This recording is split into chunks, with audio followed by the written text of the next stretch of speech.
पूर्ण राज्यात आणि पूर्ण देशामध्ये वृक्ष लागवडीचा हा संदेश आम्ही देऊ. ही चळवळ असते वृक्ष संतोष भाऊ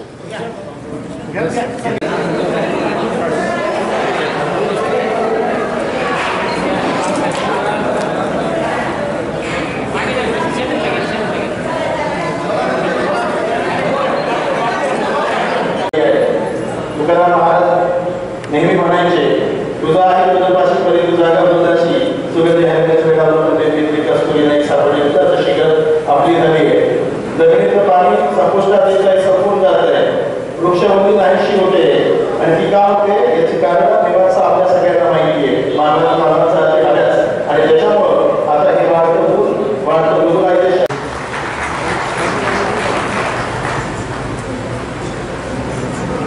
पुस्तिकेचं प्रकाशन झालेलं आहे. पुस्तिका सर्वांना मिळतील, सगळ्यांनी वाचाव्यात आणि त्या पद्धतीने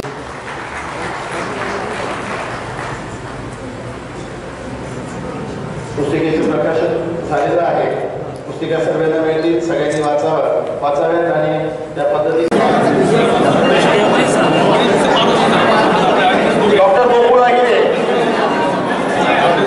मुक्काम पोस्ट आराई तालुका सटाणा जिल्हा नाशिक.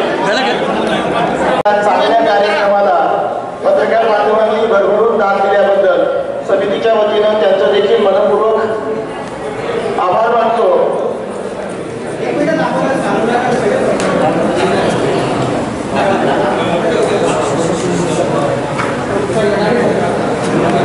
एक ग्रुप फोटो पत्रकार बांधवांना एक कळकळीची विनंती, जितके जास्तीत जास्त पुरस्कारार्थी आपल्याला कॅप्चर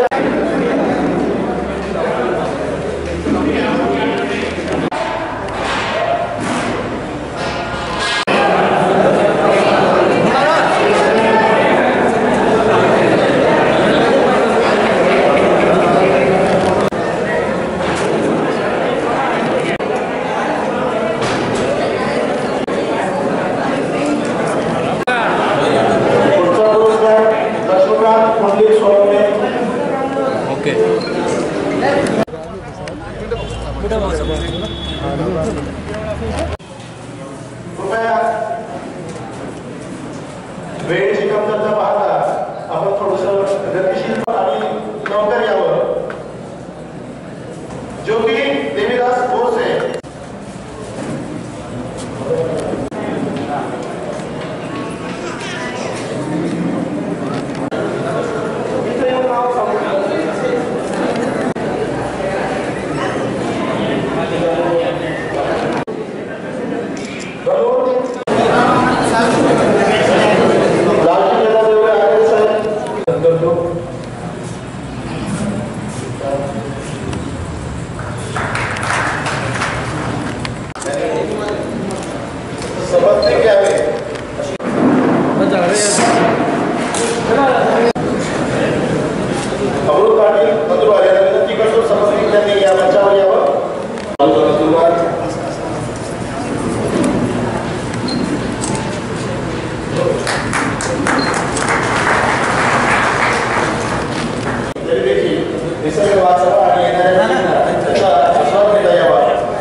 आपण देखील प्रेरित होऊ आणि अशाच पद्धतीचं काम करून त्यांनी आपल्या बहुवाटीवर चालण्याचा आपण साधन आपण खालीचा वाटप असू.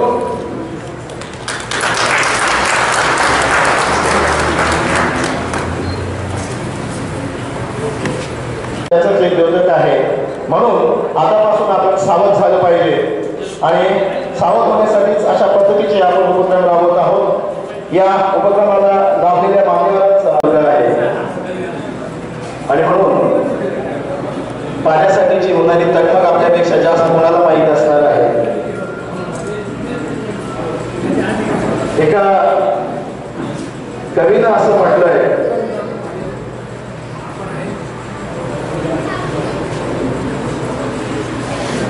ज्याचं गळत आभाळ त्याला कळत चिन्ह, ज्याचं गळत आभाळ त्याला कळत चिन्ह, ज्याची जळत ते सावली त्याची पहाडी तहाळ।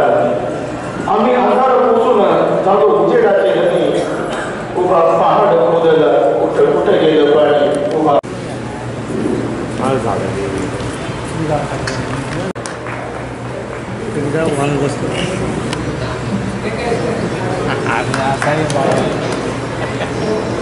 ज्यांनी काम केलेलं आहे त्यांना आज हे पुरस्कार बहाल होणार आहे। बंधूंनो आणि भगिनींनो, पुरस्कार घेऊन आपण घरी जा तेव्हा आपण कमीत कमी आठवड्यातून सर्व कामं बाजूला ठेवून एक दिवस पाण्यासाठी द्यायला पाहिजे। माझं गाव, आत्मीय बंधू आणि भगिनींनो, धावत्या पाण्याला थांबवणं या ठिकाणी आमचे नानासाहेब विजयजी ढोटरे यांना देखील पुरस्कार बहाल झालेला आहे। ते देखील या ठिकाणी त्यांची उपस्थिती आहे। धन्यवाद। या ठिकाणी धावत्या पाण्याला थांबविणे योगाला आणि जिल्हा परिषद निवडणूक लढवायला आली। जिल्हा परिषद निवडलो आणि माझ्या कामाला मी लागलो। जिल्हा परिषद काम झाल्यानंतर माझी वैद्यकीय सेवा मी त्याची चालू ठेवली, परंतु कुठेतरी असं वाटायचं की आपण ज्यांनी आपल्याला मदत झालेली आहे सगळ्यांबद्दल आपण उपकार फेडले पाहिजे। कारण त्यावेळेला आम्ही जे वैद्यकीय MBBS ऍडमिशन घेतली त्यावेळेला आमच्या शेतामध्ये कॅनल गेलेला होता, पूर्व पाण्याचा कॅनल, ज्याच्यामधून शेतामधून कॅनल गेलेला आहे अशांना 2% मार्क मिळायचे इरिगेशन प्रोजेक्ट अफेक्टेड पर्सन म्हणून। माझ्या वेळेला फक्त 2% मार्क कमी पडत होते आणि ते कॅनलने माझी भरून काढले आणि म्हणून मी मेडिकलला गेलो, डॉक्टर झाला अजून त्या स्वरूप आहे। म्हटलं आता हे जमिनीचं कुठेतरी पालन आपण फेडलं पाहिजे। सगळे म्हणे काय आपण केलं पाहिजे, कॅनल मोठा केला पाहिजे, उद्योगाला केलं पाहिजे, तुम्ही डॉक्टरांची पुढाकार घ्या, जिल्हा परिषद मेंबर होते म्हणून तुम्ही केलं पाहिजे। मग मी त्या परिसरात सर्व शेतकऱ्यांची मीटिंग बोलवली, त्यांना म्हटलं आपल्याला कॅनल उद्योगीकरण करायचं आहे, शासन काही पैसे देत नाही, खूप वेळा पृथ्वीची आपण करत आहोत याचं भान आपल्याला राहिलं नाही असं म्हटलं तर वापस राहणार। आणि म्हणून आज आपण बघतो की अनेक लोक याच्याबद्दल खूप विचार करत आहेत। स्टीफन हॉकिंग्स नावाचे जे फार मोठे शास्त्रज्ञ आहेत, म्हणजे आईन्स्टाईन नंतर मूलभूत संशोधन करणारे एक थोर शास्त्रज्ञ, आईन्स्टाईन नंतर त्यांचा नंबर त्या ठिकाणी लागतो असे स्टीफन हॉकिंग्स, की ज्यांना ते पूर्णतः त्यांचे शरीर आज सर्व मशीनवर चालू आहे, त्यांचा श्वास मशीनवर चालू आहे, ते बोलतात देखील मशीनच्या कम्प्युटरच्या द्वारे। ते स्टीफन हॉकिंग्स म्हणतात की पुढच्या येणाऱ्या 40 वर्षामध्ये त्यांनी इशारा दिलेला, पुढच्या येणाऱ्या 40 वर्षामध्ये ही पृथ्वी नष्ट होण्याची मला भीती वाटते। त्याची जे अनेक कारणं त्यांनी सांगितलेली आहेत, त्यामध्ये ते प्रमुख कारण आहे। तर त्यामध्ये सांगितलेलं आहे त्यांनी की एक सर्वच आपण बघतोय की जगामध्ये एक अशांततेचं वातावरण निर्माण केलं जातं। देशादेशामध्ये द्वेष, माणसामध्ये द्वेष वाढत चाललेला आहे। द्वेषाचं रूपांतर युद्धामध्ये होत असतं आणि या युद्धाच्या माध्यमातून अत्यंत विध्वंसक अशा प्रकारची अस्त्रता निर्माण केली आहे की जो आता परवा पाहिलं असेल की एक मोठा बॉम्ब त्या ठिकाणी आपली अफगाणिस्तानमध्ये टाकण्यात आला। म्हणजे अशा पद्धती इतकी विध्वंसक असं त्या ठिकाणी निर्माण केलं जात आहे की माणसाच्या बुद्धिमत्तेचा वापर हा विध्वंसतेसाठी जास्त केला जातो।